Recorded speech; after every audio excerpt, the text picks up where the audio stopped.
Straight A Athletics, where we bring out your A game. We're here with Rob Taylor, Director of Buckeye Prep, wrapping up another successful event.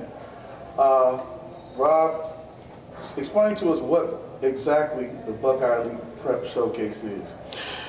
Really, it's all about trying to get as much talent in one gym at one time for a couple of different reasons. Number one, give the kids an opportunity to get a high level of exposure.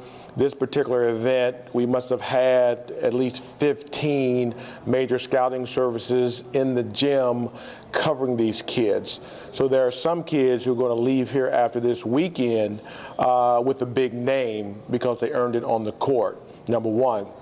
Number two, competition. You know, kids get better by playing better talent.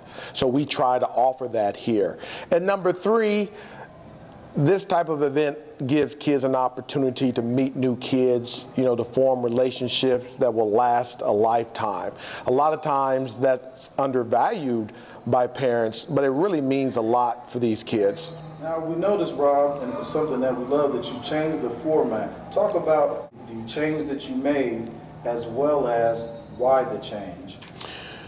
We did tweak it this time. Basically, this time around, the showcase included three elements. The first element was the Ohio North versus South Challenge games, and in the 9th grade division, the Ohio versus Michigan game.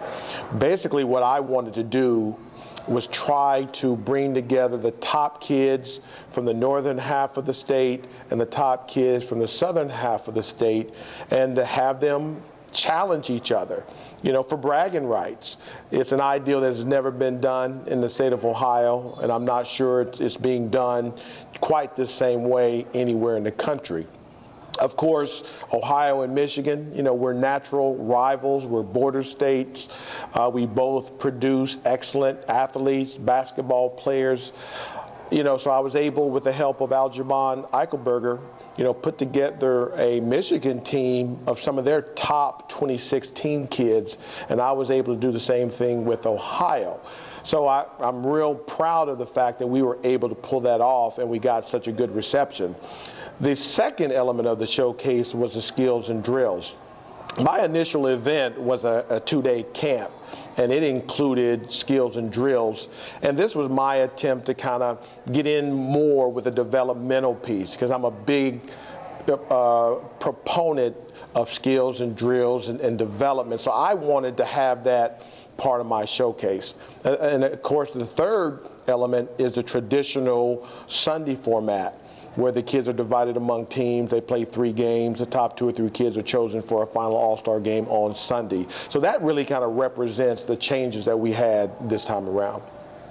Okay, could you speak about some of the upcoming events that you have? We've got our Spring Elite Showcase scheduled for the first weekend in March. It'll probably be at the same facility. And then we've got our Buckeye Prep Invitational Tournament, which we will run the first weekend in April. That has always attracted the top talent in not only the Midwest, but from around the country. At one point, you know, several years ago, the Buckeye Prep Invitational was one of the top youth tournaments in the nation. And with the reception I've gotten with Buckeye Prep, I can see that tournament starting to grow again into something that's truly national and very competitive. I really couldn't end this interview without giving some props to Straight A Athletics. You guys are from Michigan. You came down here. You know, you covered your kids. You covered our kids. This is the second year that you've been down here. So Buckeye Prep would like to say a sincere thank you. You're helping us with our mission of giving kids exposure. Thanks.